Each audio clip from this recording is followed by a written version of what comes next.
Welcome to Common Sense Defense. My name is Tommy Pruden, your host for today's program. Today's episode is about taking advantage of the Mark 6 patrol boat for the use in anti-surface warfare, anti-SU.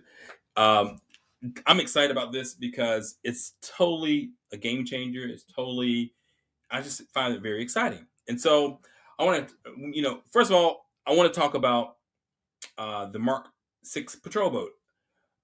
So let's go back to Vietnam War in the Riverines. Riverines is where the Army and the Navy and the Marines were going down rivers in the Vietnam, and it'd be small boats, 40, 50 foot long boats, and they would be loaded with 30 cals and 50 cal machine guns and grenade launchers, and these guys would go in there and they would have their flak jackets on and their shirts off with it and go in there, and they go up 10, 20, 30, 50 miles up the delta, up the rivers, and they would press to contact. When they would get to contact, they would do whatever their mission was, and they'd come back. But those guys were tough as nails, and so the platforms that they used were fast boats, and quite honestly, to this day, when you see patrol boats that go up rivers or closer, they all have the same kind of mo. They all have a lot of firepower, capability, a lot of capability, and crews that are tough, or crews that have the capability of being very tough. And that is so we have that's the platform. The Mark 6 is a platform that uses water jets. It's about 170,000 pounds. The length is 84 feet, so it's not that very big. It's 84 feet. It's about 20 feet wide, and it has a crew of about 18 people, and a crew in total. It has 5 to 7 people who operate in crews. Then it also can carry a capacity of 8 Marines or 8 soldiers. So the Mark 6 um, is made by what is it? Safe Boat. I think the name of the company is Safe Boat, and I think that platform uh, is is is really critical to next steps for the littoral, and being able to fight in areas where you're close to the shore, and can maneuver. Because the range of the Mark 6 is about 600 miles. It has a speed of about 25 knots, which is about 30 miles per hour, 35 miles per hour. And so let's look at some of the weapons that it carries. It has a 50 caliber gun, and it has two 38 25 millimeter guns that you can be inside and operate automatically from inside from a control panel. And then also it has the Mark 44 machine gun system, which I think is that platform, and then also has the ability to have stations for soldiers or sailors to mount machine guns off of it and operate in that capacity. So the Mark 6 is primarily used to in ports and close to protecting high value assets, meaning whether it's carriers or destroyers. It's used in a control environment, and so uh, when something pops up that's unexpected, they can handle it and deal with it.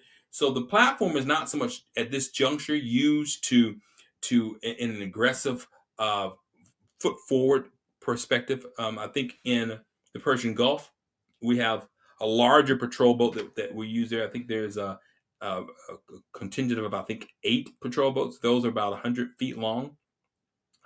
So this is not that. These patrol boats are smaller, and in fact, you could put them inside of LPD-17s. You could put them inside of the LHA, the LPDs. You could put them inside of the amphibious ships. So you could put them 2 abreast, and I think in the LPD-17 you could put 4 inside of it. And so that platform can be placed inside the ships, and you can load them up with Marines and go to shore. But what I want to talk about today is the capability of the Mark 6 in carrying anti-ship weapons. So now let's look at this. Um, we've talked about in the last 2 podcasts. We talked about the anti-ship missile, which is called the Naval Strike Missile, and we also talked about earlier on the LRASM. That weighs about 4,000 pounds. Um, but the one that I want to talk about today, as you know, is the Naval Strike Missile, and that weighs about 1,000 pounds. It's really about 900 pounds. I'm gonna round it up to 1,000 pounds, and those when you look at the LCS Littoral Combat Ship on the front of the Independence class, you'll see the Naval Strike Missile in groups of four. They're crossed in an X pattern.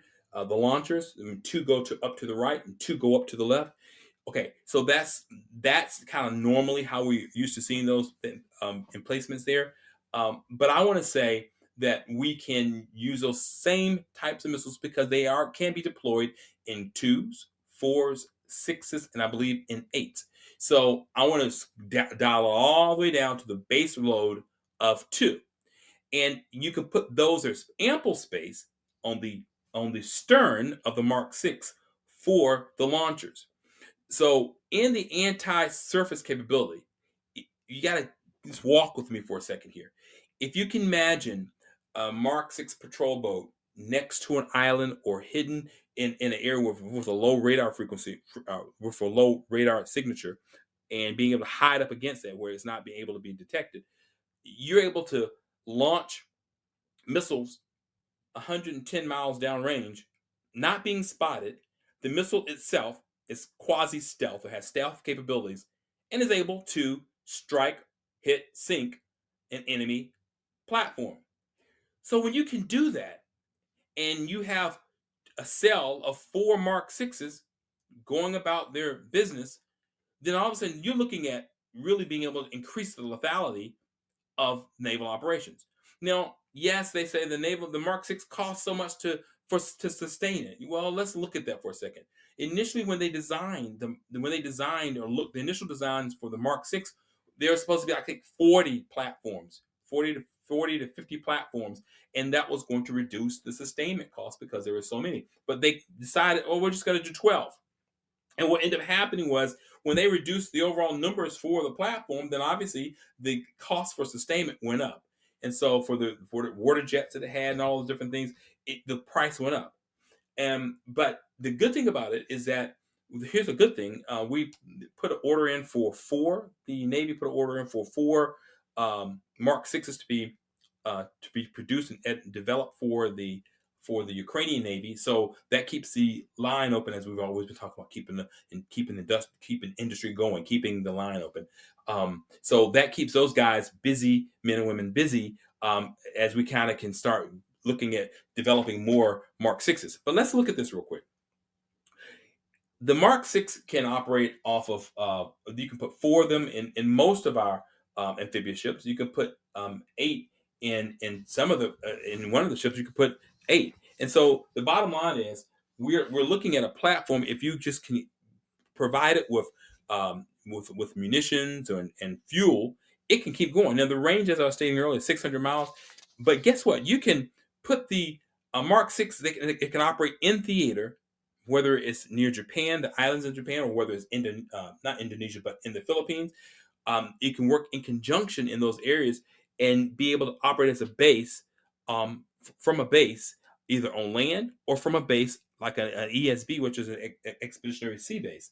But the point is, having that ability to export and insert lethality, that really changes the calculus for any would-be adversary. That, man, if I'm out here and I can't see them, and I'm all of a sudden I'm getting 8, 12 anti-ship missiles, that's going to really take out my capabilities in this area. It makes people think twice. Now, if you add that ability to be able to launch anti-ship missiles, and then also follow it up to be able to take over an island or a series of islands with a contingent of 36 men or Marines or troops, being able to insert those guys and be able to hold on that land to be able to come in and put more anti-ship missiles in the area, then you're looking at a stair stepping or a island hopping capability, where you can go in, take over an island, and insert troops. You can go in, sink ships within a sort of subset of islands. There's a lot of capabilities that you are afforded when you merge or fuse anti-surface capability with expeditionary capabilities. And so you're looking at over the horizon strike capabilities. You have a platform that operates as a base, and it's 400 miles away from an enemy area. You send your expeditionary Mark sixes forward 200 or 300 miles, strike the last 100 miles or 50 miles, 75 miles downrange from them, and all of a sudden you've increased the range of your expeditionary uh, attack group. So the point that I'm trying to say is that's how we need to be looking at lethality. That's how we need to be looking at um, increasing having a bigger bang for our buck. The Mark Six, I believe, it's only $15 million a pop. So you're taking a $15 million surface vessel and putting a $2 million missile on it, loading that platform up with two and maybe and the ability to load an additional 2 or 4 platforms in addition to uh, Marines on board. Then you're looking at the ability of expanding the threat matrix, the threat circle of your marine amphibious unit or light marine amphibious unit. So that's the kind of dynamic. The lethality is really what I'm interested in. Secondarily to that, the Mark Six can operate autonomously away from uh, base, an expeditionary base or LPD or amphibious platform. It can operate autonomously. You can have a cell of 4 craft or being able to operate up to 200 or 300 or 400 miles away from land. It can be operational for days without any support to any support at all. And so if you take that capability and put it in a high risk area where a lot of activity is going on, but with low observable capabilities and high stealth, then all of a sudden you're in a situation where you have the Mark Six being able to actually change the fabric, the texture of the battlefield or the battle area, and that's the type of capability that the Navy needs to be looking at. High impact, low cost. High impact, low cost in an asymmetric way. And I think we so often look at, oh, this is the only way this can be done. We have to have 2 destroyers to do this mission, or we need to have a carrier and an amphibious group to do this job. Let's look at outside the box capabilities. Let's look at bringing in lethality from an inexpensive perspective or from a perspective that no one is looking at. It doesn't have to be the same way for like we've been operating for the last 10, 20 years. And that's how we need to be kind of looking at warfare, asymmetric warfare, out of the box thinking, outside the traditional scope. That's how we need to be looking at uh, warfare of the future, not just robotic platforms. And I'm all in favor, as I stated earlier, about robotic platforms. But I think the purpose and the time for robotic platforms to come in is when the shooting starts. Well, let me put it this way. I'm in favor of robotic platforms coming in that are armed when the shooting starts. I do not think that robotic platforms that are armed have any place to be put anywhere near our competitors or adversaries. I do not think in any capacity that armed platforms need to be in an environment where a conflict or accidents can happen that cause armed conflict. And so that I just wanted to say that for the record. But I think once the shooting starts, turn it all on. It needs to have autonomous platforms, need to have clocks or timers on them, meaning that it operates for a certain period of time. Then the clock has to have a human being turn it back on again. So that way you don't have a system out there that just operates ad nauseum and or without end rather, and it doesn't have a clock. So I think autonomous systems need to have clocks on them where they do their job, but they need a human being to give its license to operate for another few hours or another few days or whatever that window is determined. I think clocks are critical, autonomous clocks. So ending this up, the wave of the future is both manned and unmanned. But the manned portion of the future needs to be as lethal as possible and have as many humans involved in the loop as possible.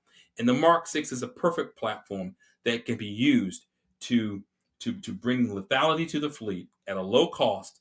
And it's also a good platform that we can use to share with our friends and allies so that we're all working together on the same page. The Philippine Army and Navy, that's a key ally that we can work together using Mark Sixes in that area together as with our friends and allies. Don't give them the old equipment. Give them work with them and sell them new equipment. So we all work together on the same platform because we're all on the same page doing the same mission. That's how friends work. That's how allies work. But the Mark 6 patrol boat, I'm telling you, we got to make that one of our key tools that we use in the littoral area, because all of those of the littorals of the Indo-Pacific, because all of those areas that we need this capability, they already exist. We're not creating or building or designing anything new. It's stuff that we already have that we're already using across the board. So anti-surface strike capability, expeditionary insertion capability, being able to launch 2 to 4 naval strike missiles. The weight of the platforms, 4,000 pounds, can be put on the stern. The ability to operate up to 600 miles away without any support. The ability to work in conjunction with other platforms. That is how we need to be considering the future and adding lethality to our fleet.